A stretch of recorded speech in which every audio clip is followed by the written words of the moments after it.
मान्यवर, ये इन्होंने तुष्टीकरण की शुरुआत वहीं से करी है। मुस्लिम पर्सनल लॉ इस देश में संविधान आने के बाद तुष्टीकरण की शुरुआत आर्टिकल 14 और 15 का ये भंग है। अंबेडकर जी, लोहिया जी, के.एम. मुंशी, एच.वी. कामत, ये सब ने इसका विरोध किया है।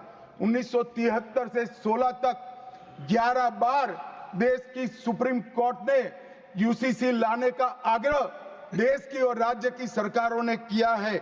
आप नहीं ला सकते, तुष्टीकरण से ऊपर नहीं उठते। मैं बैठिए, मैं बताता हूं। मान्यवर, हमने ही उत्तराखंड में भारतीय जनता पार्टी की सरकार ने यूसीसी लाया। हमारा काम करने का तरीका, मैं आपके माध्यम से दिग्विजय सिंह को कह रहा हूं। वो कहते हैं कौन रोकता है, हम खुद रोकते हैं। कारण बताऊं मैं, सुनने का धैर्य चाहिए, क्योंकि हमारा तरीका है कि लोकतांत्रिक तरीके से काम किया जाए। समाज के जीवन में इतना बड़ा सामाजिक बदलाव करने वाले कानून को उत्तराखंड सरकार ने मॉडल कानून के रूप में पारित किया है। इसकी न्यायिक मीमांसा होगी, इस पर सामाजिक चर्चा होगी, धर्म के विद्वान चर्चा करेंगे, कुछ सजेशन आएंगे तो इसको स्वीकारेंगे और बाद में भारतीय जनता पार्टी की सरकार हर राज्य में कॉमन सिविल कोड लेकर आए। आज तक नहीं मिला, वो भी कांग्रेस पार्टी के तुष्टीकरण की नीति थी। मान्यवर, अभी एक फैशन हो गया है, अंबेडकर अंबेडकर अंबेडकर अंबेडकर अंबेडकर अंबेडकर। इतना नाम अगर भगवान का लेते तो 7 जन्मों तक स्वर्ग मिल जाता। अच्छी बात है ना? सुनिए तो, सुनिए ना, आप सुनिए ना, मैं बताता हूं। हमें तो आनंद है कि अंबेडकर का नाम लेते हैं। अंबेडकर का नाम अभी 100 बार ज्यादा लो, परंतु साच अर्थ में अंबेडकर जी के प्रति आपका भाव क्या है, ये मैं बताता हूं। मान्यवर, अंबेडकर जी को देश की पहली कैबिनेट से इस्तीफा क्यों दे दिया? अंबेडकर जी ने कई बार कहा कि अनुसूचित जातियों और जनजातियों से हुए व्यवहार से मैं असंतुष्ट हूं।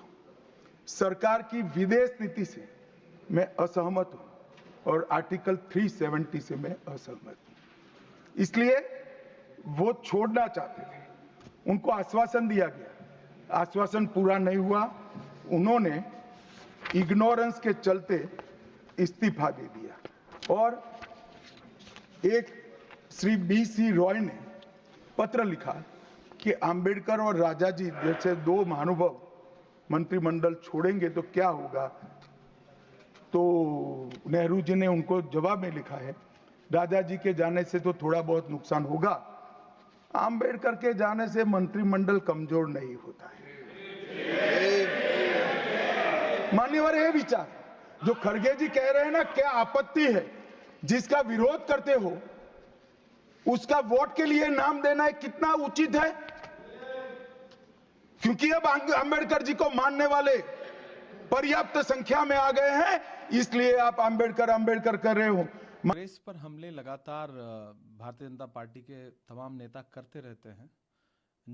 देश की नींव डालने वाली पार्टी, देश को खड़ा करने वाली पार्टी 1947 से निकाल करके और 2000 के बाद तक लाने वाली, 2014 तक लाने वाली देश की जो कांग्रेस पार्टी है, उस पर प्रधानमंत्री भी हमला करते रहते हैं, गृह मंत्री जी भी, उनके बाकी नेता भी। एक राजनीतिक आक्षेप लगाना अलग बात है, लेकिन कांग्रेस पर हमला करते करते गृह मंत्री जी ने आज जिस तरह से डॉक्टर बाबा साहब अंबेडकर के बारे में बोला है, वो निंदनीय है, आपत्तिजनक है।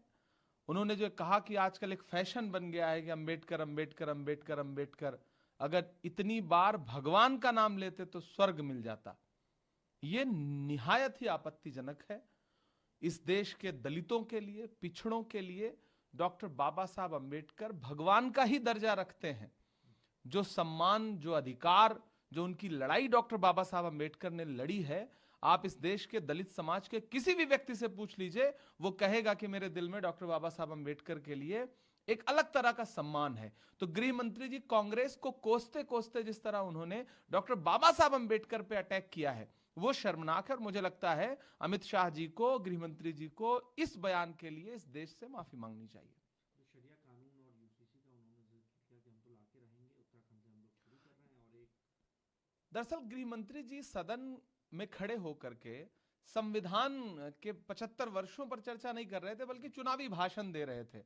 75 वर्षों पर चर्चा करते करते अगर वो ईमानदार होते और एक सच्चे गृह मंत्री की भूमिका में होते, तो उन्हें पंडित जवाहरलाल नेहरू की प्रशंसा करनी थी, डॉक्टर बाबा साहब अम्बेडकर की प्रशंसा करनी थी, मौलाना आजाद की प्रशंसा करनी थी, उन्हें महात्मा गांधी को याद करना था।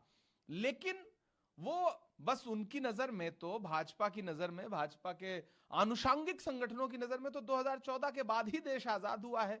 सारा क्रेडिट वो लेंगे, सारा कोसना उनको कांग्रेस पार्टी के लिए है। कदम कदम पे नई दास्तां सुनाते लोग, कदम कदम पे कई बार झूठ बोलते हैं।